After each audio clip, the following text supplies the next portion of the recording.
उत्तर भारतना अनेक विस्तारों भारे हिमवर्षा। जम्मू काश्मीर, उत्तराखंड और हिमाचल प्रदेश में सतत त्रीजा दिवसे हिमवर्षा ने पगले जनजीवन व्यापक प्रभावित थयुं छे। रस्ता बंध थता अनेक वाहन चालको अधवच्चे ज अटवाया। जम्मू काश्मीर सहित कुल्लू मनाली में कुदरतनो अद्भुत नजारो जोवा मळ्यो।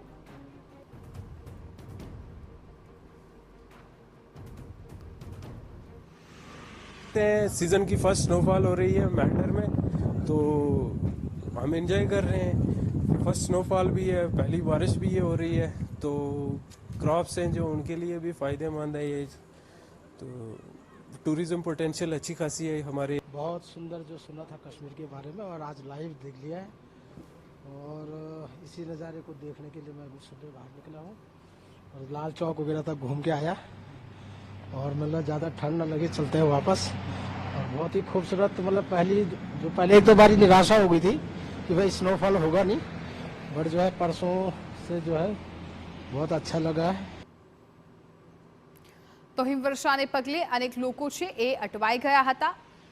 उत्तરમાં આ શ્વેત લહેર કે જ્યાં બરફની ચાદર છવાઈ ગઈ છે। જમ્મુ કાશ્મીર હોય, હિમાચલ પ્રદેશ હોય કે પછી ઉત્તરાખંડ, આ તમામ એવા વિસ્તારો છે કે જ્યાં ભારે હિમવર્ષા થઈ અને હિમવર્ષાને કારણે जनजीवन પણ પ્રભાવિત થયું હતું। લોકો ઘરની બહાર નીકળવાનું ટાળી રહ્યા છે। ખાસ કરીને જે પણ વિસ્તાર તમે જુઓ ત્યાં બરફની ચાદર છવાયેલી જોવા મળે છે। પ્રકૃતિ પણ ખીલી ઉઠી છે, પરંતુ લોકોનું જે રેગ્યુલર જીવન હોય છે તેના પર થોડી અસર પહોંચી છે। બરફવર્ષાને કારણે પર્યટકો ત્યાં મોટી સંખ્યામાં જતા હોય છે ને આ પર્યટકોને પણ આપ જુઓ કે જ્યાં તેઓ આ બરફની મજા લેતા હોય, આ આહલાદક વાતાવરણને માણતા હોય એવા દ્રશ્યો પણ સામે આવ્યા છે। પરંતુ ત્યાંના જે સ્થાયી લોકો છે, સ્થાયી લોકોને જે રેગ્યુલર તેમનું રૂટીન હોય છે એ રૂટીનમાં કેટલાય બદલાવ આવ્યા, કેમ કે હિમવર્ષાને પગલે ઠંડુગાર વાતાવરણ થઈ ગયું હતું। જ્યાં જુઓ ત્યાં બરફની ચાદર છવાઈ હતી।